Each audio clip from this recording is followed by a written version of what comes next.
继续共款是安的问题。伫台中市有业者伊家己甲胡椒粉摕去送验，结果是验出苏丹4号，有潜在致癌的风险。相关单位追查了后发现讲，报关进口的2间公司是伫咧台北甲新北，不过仓库是拢伫咧桃园。这边的嘞，这个也是。卫生局人员去这家公司稽查，由业者自主送验高月粉，结果验出苏丹4号。按过这家公司所生产的630公斤高月粉已经全部出货，包含台中市、彰化、苗栗、南投县、新北市，总共15间下手的业者，在全面回收当中。该业者自主送验的古月粉检出苏丹4号后，随即派员前往抽验。古月粉是由大肚区的绿椰实业有限公司所产制，原料为黑胡椒粒。检验结果检出苏丹4号与规定不符。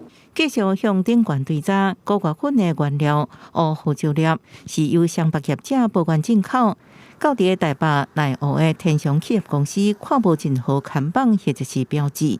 另外一间新北市三重埔的立丰实业有限公司，同款也是公司登记地，2间实际营业地甲程度其实拢伫桃园。这2个公司他们的仓储地是在桃园，那也已经请桃园卫生局会同食药署前往该公司的仓储进行相关的抽验，后续就会带检验结果来厘清相关的问题来源。立委林孝坤3月初8目击顺是药署天上108年边境查验，都检出苏丹红甲农药无合格记录，怀疑这摆逼出问题业者其实拢是同一个家族企业。